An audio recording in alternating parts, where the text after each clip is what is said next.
Cerita novel romantis. Rahasia dalam sebuah pernikahan. Bab 03. Buah gantung.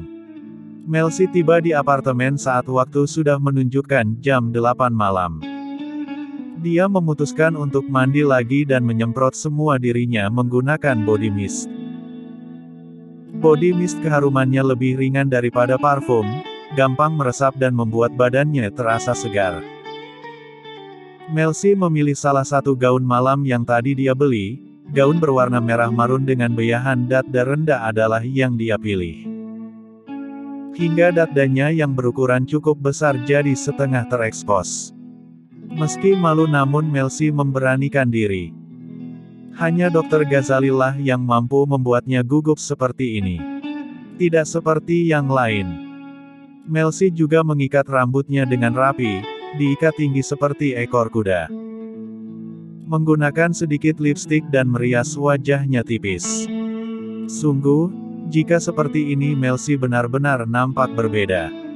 Seolah dia memang orang lain bernama Laura. Nanti saat pulang tekan bel saja ya, jangan langsung masuk. Biar aku yang membukakan pintu, tulis Melsi dalam pesan singkat yang dia kirim untuk sang suami. Pesan itu tidak mendapatkan balasan, namun sudah ada tanda bahwa telah dibaca. Tepat jam 9 malam bel apartemen itu pun berbunyi. Melsi sontak tersenyum dan berlari ke arah pintu. Di luar sana Ghazali menggelengkan kepala kecil. Di apartemennya sendiri dia menekan bel seperti ini hanya karena Melsi. Padahal dia bisa langsung masuk dengan mudah. Tapi tak apa, pikirannya Melsi sedang menyiapkan kejutan untuknya. Dan tak berselang lama pintu itu pun terbuka. Hingga nampaklah sesosok wanita yang kini jadi penghuni apartemen ini. Sayang, sapa Melsi dengan manja, menarik Dr. Ghazali untuk masuk. Jika dilihat-lihat mereka sudah seperti sepasang suami istri pada umumnya. Selain menarik Dr. Ghazali untuk masuk, Melsi juga mengambil tas kerja suaminya tersebut. Dia melayani layaknya istri sungguhan. Dokter pasti lelah, langsung mandi saja ya, aku tadi sudah menyiapkan air hangat. Apa mau mandi berdua? Tanya Melsi, tiap dia bicara rasanya antusias sekali. Aku sudah mandi di rumah sakit, hanya perlu ganti baju. Mandi di rumah sakit.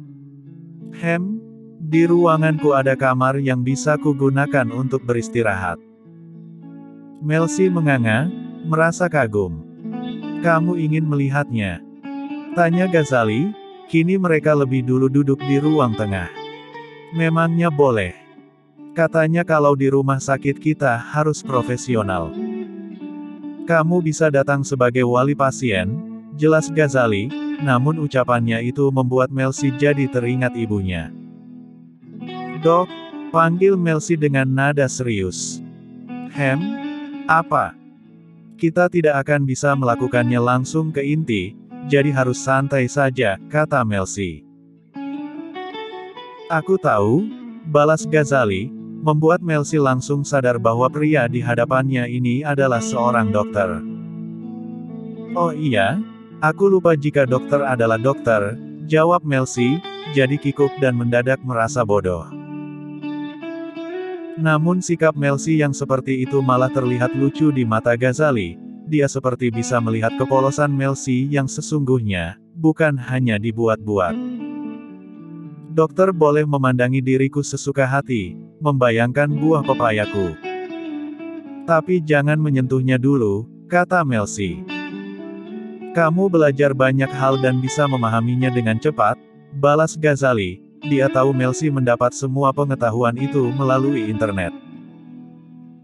Dan Ghazali suka wanita yang pintar seperti ini, seperti bisa mengimbanginya dia. Melsi lalu membusungkan buah imutnya, membuatnya jadi terlihat jelas oleh sang suami. Dokter, apa boleh aku bertanya tentang ibu? Apa yang ingin kamu tanyakan? Apa ibu bisa sembuh? Ghazali terdiam sesaat, tak langsung menjawab. Para dokter hanya perantara, sementara semua kehendak tetap ada pada Tuhan. Melsi menurunkan pandangannya, juga menurunkan buah pepayanya yang tadi membusung. Kamu sudah melakukan banyak hal, Melsi. Tuhan tidak akan membuat usahamu jadi sia-sia, ucap Ghazali. Apa aku boleh menangis? Tanya Melsi. Menangis di dekapanku juga boleh, tawar Ghazali. Dengan air mata yang jatuh, Melsi pun tersenyum. Lalu menjatuhkan dirinya pula di dade bidang tersebut. Mendekap mencari ketenangan. Dok, meskipun kita menikah karena saling menguntungkan, cobalah untuk benar-benar membuka hati. Mungkin dengan begitu penyakit dokter akan sembuh. Akan aku usahakan, jawab Ghazali. Karena tidak bisa langsung ke inti, jadi keduanya sepakat untuk saling memberi pengantar penganyar kecil terlebih dahulu. Saling mengenal satu sama lain dan bersikap layaknya teman tapi mesra. Pernikahan ini bukanlah beban, tapi mereka saling membantu satu sama lain. Melsi akan bantu menyembuhkan penyakitnya Ghazali dan merahasiakannya, sementara Ghazali membantu Melsi keluar dari dunia gelap itu, merahasiakannya dan membiayai pengobatan sang ibu. Tak ada yang dirugikan. Selesai Melsi menangis di dalam dekapan sang dokter, mereka memutuskan untuk beristirahat di dalam kamar. Sejak tadi Ghazali juga terus menatap ke arah dua buah pepaya Melsi yang nyaris keluar dari sarangnya. Buah itu terlihat kencang dan seperti enak jika dimainkan. Ghazali harus berpikir yang aneh-aneh seperti ini untuk memancing ehem di dalam dirinya. Diam-diam Ghazali pun menggenggam salah satu tangannya, seolah sedang menyenggol buah pepaya milik Melsi tersebut. Dan Melsi sebenarnya sadar jika dia sedang jadi pusat perhatian, tapi dia pura-pura sibuk sendiri. Merapikan beberapa belanjaannya siang tadi yang belum dimasukkan ke dalam lemari, sesekali Melsi membungkuk memperlihatkan buah imut itu yang menggantung indah. Melsi yang nakal memang sengaja berpose merayu, memanjakan mata sang dokter dengan pemandangan liuk dirinya. Selesai, kata Melsi saat semua bajunya sudah tersusun di dalam lemari. Dia lantas ke kamar mandi sebentar untuk mencuci tangan dan kembali ke tempat tidur, memposisikan diri untuk duduk di samping sang suami yang sejak tadi sudah ada di sini. Besok pagi dokter pergi jam berapa? Tanya Melsi. Jam 9, aku tidak langsung ke rumah sakit. Masih harus pergi menemui seseorang. Siapa? Tanya Melsi lagi, dia bergeser sedikit dan mendekap lengan sang suami. Memainkan jemari Ghazali hingga tangan mereka saling menggenggam. Lama-lama Melsi panas sendiri, sementara dokter Ghazali tidak merasakan apapun. Namun untuk hal seperti ini Melsi selalu bisa mengendalikan diri. Rekan bisnisku, balas Ghazali apa adanya. Paginya mau kubuatkan sarapan atau tidak? Tanya Melsi, dia juga menatap lekat, karena wajahnya bersandar di lengan sang suami, jadi dia sedikit mendongak, sementara tatapan Ghazali tetap tertuju pada dua buah pepaya itu. Apalagi ujung buah itu mulai nampak. Memangnya kamu bisa masak? Bisalah. Balas Melsi dengan semangat, seolah tak ingin diragukan tentang hal ini. Dokter suka makan apa? Besok biar aku siapkan, balas Melsi lagi. Apapun aku mau, asal tidak berminyak. Siap sayang, balas Melsi, lalu mendekap lengan itu lebih kuat, sampai lengan Ghazali berada tepat di tengah-tengah para pepaya. Sekarang ayo kita tidur, dokter pasti lelah, kata Melsi lagi. Mungkin kamu yang lelah. Iya sih, hari ini aku sibuk sekali, balas Melsi dengan terkekeh. Dia kembali menggeser dirinya dan memberi jarak, lalu memposisikan diri untuk berbaring lebih dulu. Melsi memasang selimutnya hingga sebatas pinggang, lalu tidur miring ke arah suaminya tersebut. Ayo tidur, ajak Melsi, sebab dokter Ghazali masih duduk saja dan menatap ke arah buah. Kini poros hidup Dr. Ghazali adalah buah imut ini. Laura, panggil Dr. Ghazali kemudian. Apa dok? Boleh aku mengeluarkan buah imut itu? Memangnya ini sudah bereaksi? Melsi menggerakkan tangannya hingga berada di aset tersebut. Tuh kan belum, kata Melsi setelahnya mengeceknya beberapa kali. Lihat saja dulu buah imut ini, jadikan semangat dokter yang baru, kata Melsi. Dia mengedipkan sebelah matanya manja. Ghazali yang merasa gemas pun akhirnya mengusap puncak kepala Melsi, meski sebenarnya yang ingin dia elus adalah si buah imut itu. Bukan karena bersemangat, hanya penasaran saja bagaimana rasanya. Tapi ya sudahlah, malam ini dia cukup membayangkannya saja. Ayo tidur, balas Ghazali kemudian, dia akhirnya ikut berbaring juga dan saat itu Melsi langsung mendekat untuk mendekap lebih dulu. Selama ini hidup Ghazali sangat hampa, rutinitasnya hanya rumah sakit dan apartemen. Jika Herli tidak bersikuku untuk mengajaknya keluar dia pun tak akan pernah berada di Paradise Club. Tapi sekarang ada Melsi, seorang wanita yang seolah sedang melukis di kanvasnya yang kosong. Selamat tidur Hani. Tidak usah ditanya siapa yang bicara seperti itu, pasti Melsi, bukan, maksudnya Laura. Balas Ghazali singkat, seraya memejamkan mata dan membalas dekapan Melsinya. Malam ini berakhir dengan damai, tak ada momen yang berarti, hanya tatapan intens. Saat pagi menjelang Ghazali adalah yang bangun lebih dulu, sementara Melsi masih tertidur dengan nyenyaknya. Seumur-umur Melsi tidak pernah tidur dengan nyaman seperti ini, tempat tidur yang hangat. Melsi bahkan sampai mendengkur halus, nampak jelas jika dia merasa lelah. Tapi pagi itu Ghazali pun tidak menatap ke arah wajah Melsi, masih setia menatap ke arah buah imut yang makin terbuka. Gaun Melsi sedikit miring ke kiri, hingga Choco Chips itu nyaris menyembul keluar, area kecoklatan pada buah imut itu, bisa dia lihat sedikit. Bayangkan Ghazali, buah imut itu pasti sangat lezat. Batin Ghazali membiasakan dirinya untuk terus berpikir ehem-ehem.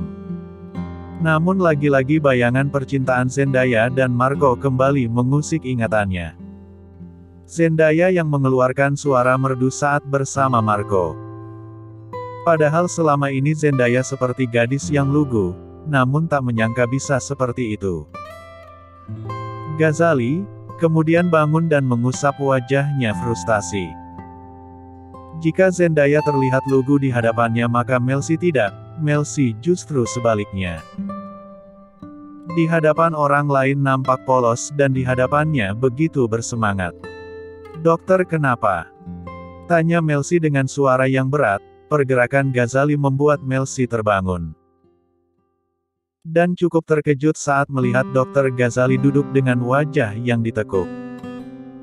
Melsi jadi ikut bangun dan menatap sang suami.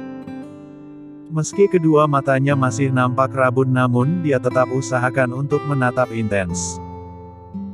Tidak apa-apa, aku akan mandi lebih dulu, jawab Ghazali.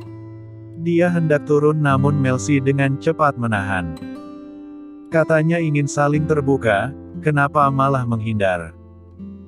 Tanya Melsi dengan lembut, dia pun kembali menggenggam tangan Dr. Ghazali agar tetap berada di sampingnya. Sepertinya ucapanmu benar, aku hanya akan sembuh jika bisa membuka hati untuk wanita, ucap Ghazali kemudian.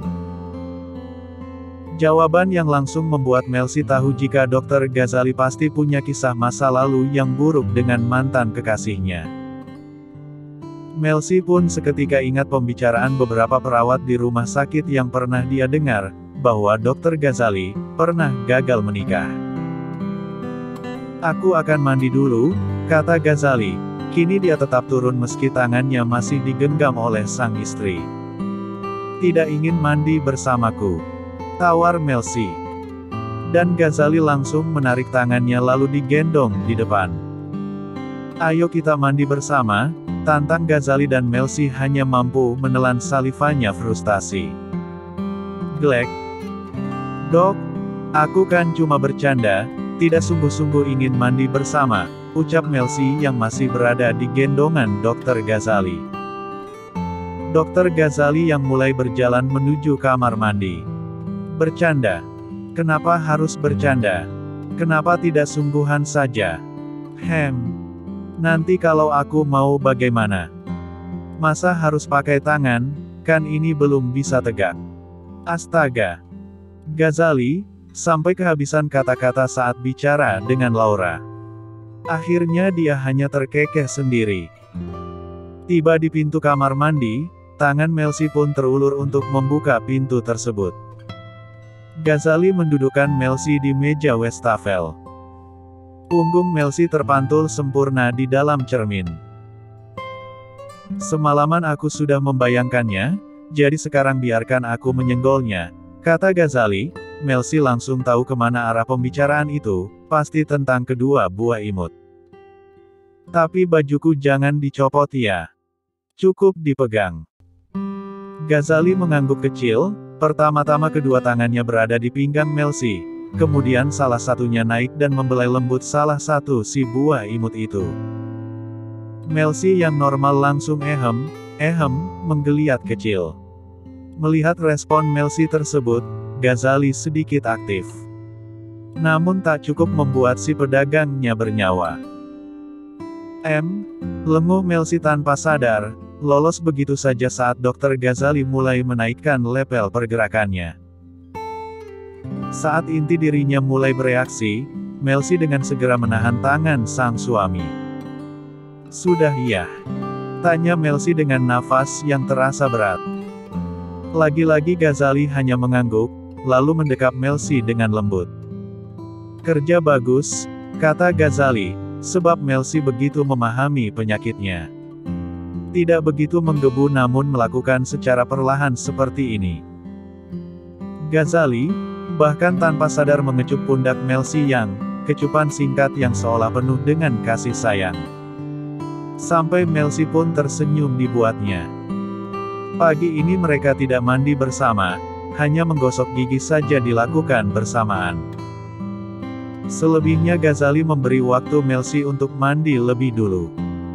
Dan di saat Ghazali yang mengguyur dirinya, Melsi pun mulai berkutat di dapur.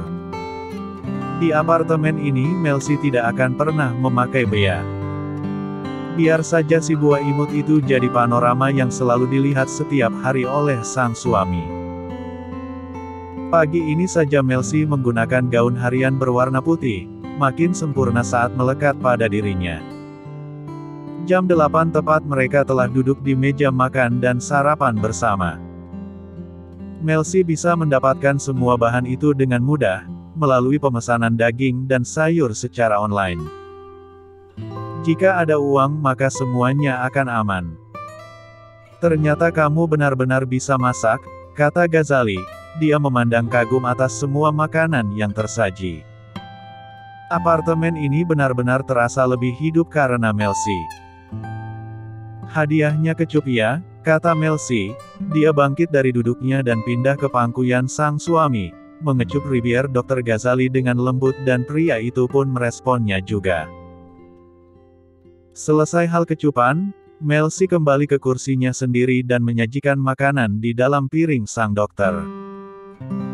Karena sekarang dokter memberiku banyak uang, jadi aku tidak perlu repot kerja. Seharian ini aku hanya akan berada di rumah sakit bersama ibu, lapor Melsi. Ghazali mengangguk. Nanti aku bawa bekal ya? Tanya Melsi lagi dan Ghazali mengangguk lagi. Dokter mau tidak? Kalau mau aku bawa agak banyak. Tapi nanti kita makannya di mana? Datanglah ke ruanganku saat jam makan siang. Melsi menjawab dengan senyum-senyum malu, siap suamiku, katanya mendayu-dayu, bukannya tersentuh Ghazali malah terkekeh. Lanjut ke bab 04.